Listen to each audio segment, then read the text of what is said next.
All right, good morning, good morning.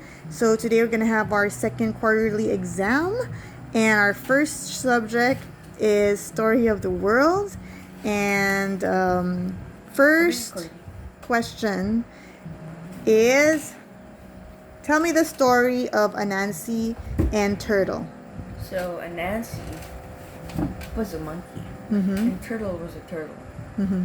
So they were best friends. Mm-hmm. But one day, Anansi found some yummy food, and he thought that if Turtle came, he would starve because that food is just enough for him. Mm-hmm. So when Turtle came in, Anansi said, "Oh, so rude. Look at your flippers, so dirty. Have your manners and wash before you eat." So Turtle did what Anansi said and washed his feet in the sea. Mm-hmm. I mean, flippers in the sea, but that would take a long time because he was a turtle. Mm-hmm. Turtles move slowly. Mm-hmm. So because he's a turtle, after he washed his feet in the sea, obviously he's gonna get he's gonna get he's he's gonna get he's gonna get dirty again from the sand. And because he's gonna get dirty again from the sand, Anansi said it again to him. And Turtle said, "Maybe I'll pass. See you later, Anansi." So Anansi ate up and munched the food. But every time Turtle came back, by the way, part of the food was lost. Mm-hmm. So so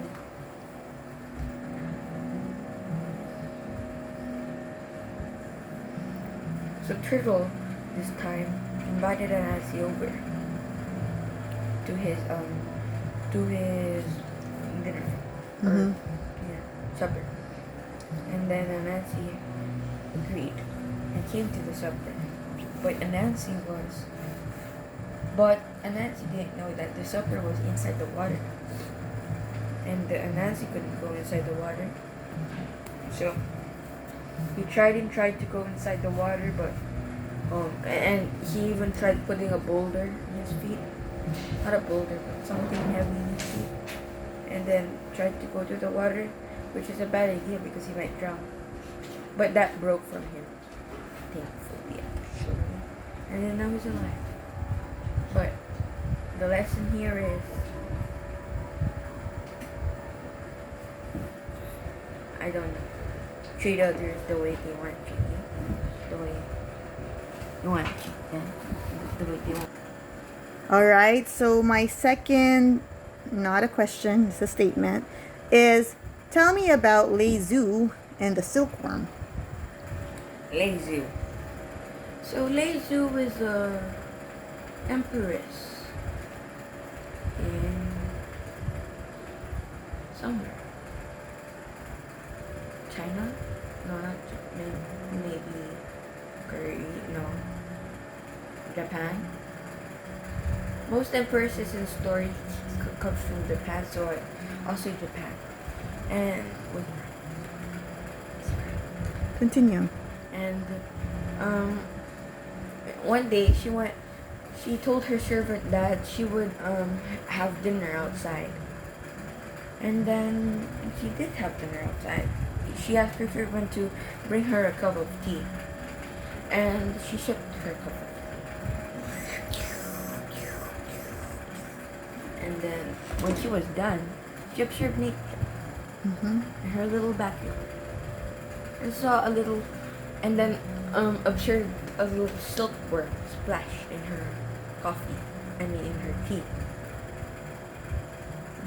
I thought she already finished. I guess it was halfway finished. So then she said, "Oh dear!" So her tea was not drinkable because a silkworm dropped. But she made a discovery. silkworm, silkworm nests. Silkworm cocoons were made out of silk. Like tiny bits of silk, like tiny strings of silk. So because it was made of silk, she thought that she could make that in weaving. So she did try, but it was hard because they were so thin, and she couldn't quite do it. But in a matter of time, the word spread that silk comes from silk. Mhm. That was the amazing discovery of lazy. All right. Thank you. She's really from Japan.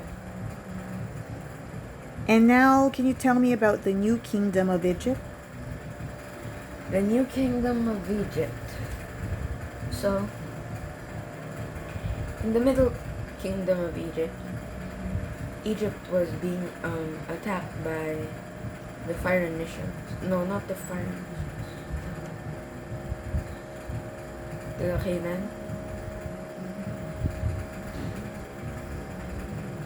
The Hyksos? Yeah, Hyksos. Mm. But I thought the Phoenicians lived in Canaan by then because the Israelites were in Egypt. When was the when? Later. Okay. Focus on the question first. So the Hieronexus, the Hyksos, invaded Egypt. They invaded Egypt for 100 years until some princess and a general said that this has to end. So the princes gathered their men as well as the general, and they fought. I forgot the name of the general. It was not Amenhotep. Amenhotep. Yeah. So they fought. They fought and fought with the Hyksos, using the Hyksos' own weapons and technology, and fighting methods to defeat the Hyksos. So the Hyksos retreated into Canaan, and they were as strong as ever. Who were strong as ever? The Egyptians. Okay. And then they entered to the New Kingdom of Egypt. And can you tell me about Hatshepsut, the woman pharaoh? It's also part of the New Kingdom of Egypt, as you mentioned a while ago. So The princess. Amenhotep's sister, Daughter. daughter. Amenhotep's daughter was a girl, but she wanted to rule Egypt. When Amenhotep died, she acted like a man and like put up a mustache and stuff, and then became the pharaoh. But she didn't become pharaoh for long because she didn't really engage in wars and stuff. She was just like boring old pharaoh. Didn't do anything much special for Egypt. Nothing crazy. She didn't invade any countries. Can you tell me about the Phoenician traders?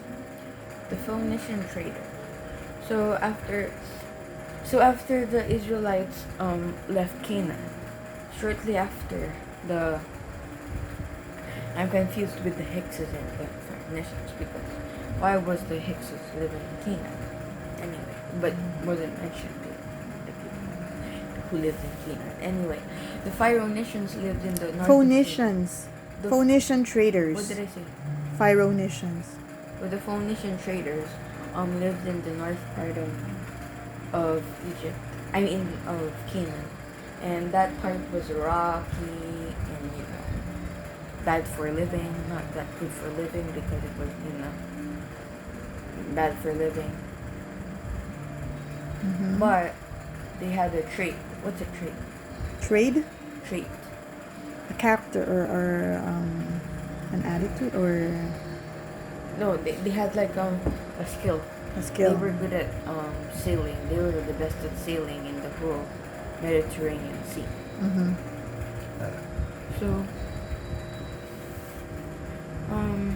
They like to trade with other countries to get their riches stuff. They even made some cities. Um, the Phoenician. Phoenician traders are most famous for their purple dye and also their windows, because glass. Because the purple dye is made out of special snails. But they need a lot of special snails to make the dye. So yeah. Is that it? Okay, thank But you. I forgot the name of the city, so I couldn't